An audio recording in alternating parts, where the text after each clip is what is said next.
बच्चों good morning.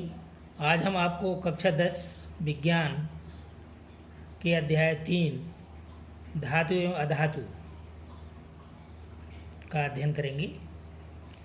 तो इसमें कक्षा 9 में हमने कई तत्वों के बारे में पढ़ा था।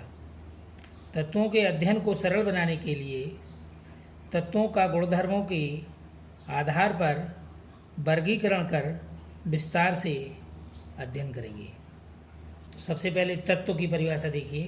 तत्व क्या है? वे सूक्ष्मतम कण जिनसे पदार्थ निर्मित होते हैं तत्व कहलाते हैं। तो अब तत्वों का वर्गीकरण। तत्वों को उनके भौतिक तथा रासायनिक गुणों की समानता तथा असमानता के आधार पर 3 श्रेणियों में वर्गीकृत किया है: धातु, अधातु और उपधातु। तो देखिए, धातु वे तत्व जो ऊष्मा तथा विद्युत का चालन करते हैं धातु कहलाते हैं, जैसे एल्युमिनियम Al, कॉपर Cu आदि। अब धातुओं के भौतिक गुण। धातुएं किस प्रकार के उनके भौतिक गुण हैं उनको देखिए। धातुओं के मुख्य भौतिक गुण निम्नलिखित हैं। तो ए नंबर, धातुएं तन्य, आघातवर्ध, चमकीली एवं ऊष्मा तथा विद्युत की सुचालक होती हैं। तन्य का अर्थ है उनमें जो तार खींचने का जो गुण होता है उसे तन्य कहते हैं। आघातवर्ध का मतलब है पीटने का जो गुण, जैसे हमारी जो चादर वगैरह बनाई जाती है, तो आघातवर्ध का मतलब है चादर बनाने से।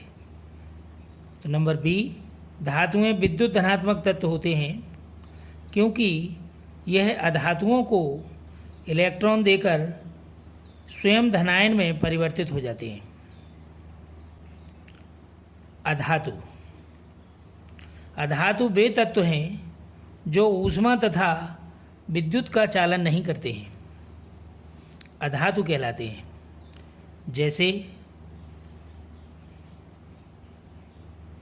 कार्बन C, नाइट्रोजन N तथा सल्फर S आदि।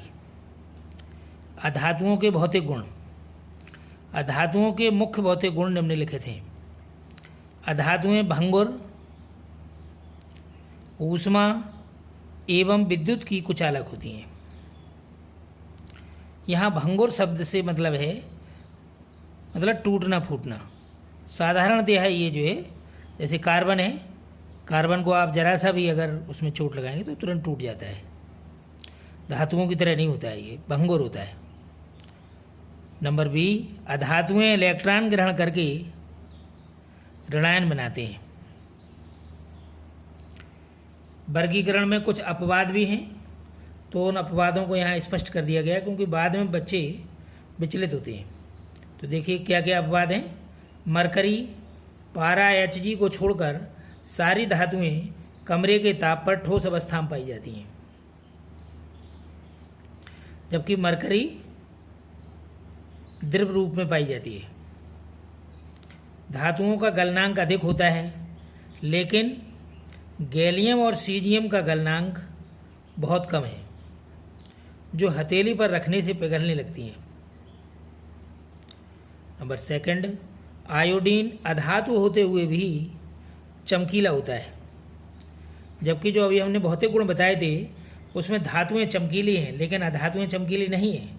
लेकिन ये अपवाद है, आयोडीन अधातु होते हुए भी चमकीला होता है। नंबर थर्ड, कार्बन अधातु है। इसके अपर रूप, कार्बन के कई अपर रूप हैं, उसमें 2 अपर रूपों के बारे में हमने यहाँ विवरण दिया है जो अधातुओं से मेल नहीं खा रहे हैं।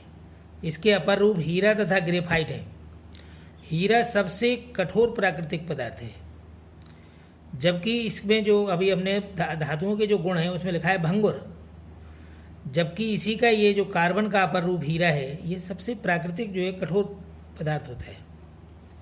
इसका गलनांक तथा क्वथनांक बहुत अधिक होता है।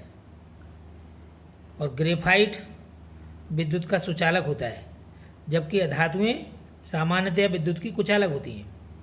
तो ये आपके अपवाद हैं, ये विशेष तरीके से इनको आपको ध्यान रखना है। नंबर 4, क्षारीय धातु। क्षारीय धातुएं जैसे लिथियम, सोडियम, पोटेशियम, ये 3 धातुएं क्षारीय धातुओं में इतनी मुलायम होती हैं कि उनको चाकू से भी काटा जा सकता है। इनके घनत्व तथा गलनांक कम होते हैं। अब इसी के आधार पर ये प्रश्नावली पुस्तक में दी गई है, तो इसकी प्रश्नावली के प्रश्नों का हल देखिए। प्रश्न नंबर 1, ऐसी धातु का उदाहरण दीजिए जो, उत्तर नंबर 1, कमरे के ताप पर द्रव होती है। तो ये धातु है पारा, Hg। नंबर 2 है चाकू से आसानी से काटी जा सकती है ऐसी धातुएं, तो इसमें सोडियम Na। ऊष्मा की सबसे अच्छी चालक होती है ऐसी धातु है चांदी Ag। ऊष्मा की कुचालक होती हैं ऐसी धातु है लेड Pb जिसे कहते हैं। अगला प्रश्न है प्रश्न नंबर 2, आघातवर्ध तथा तन्य का अर्थ बताइए।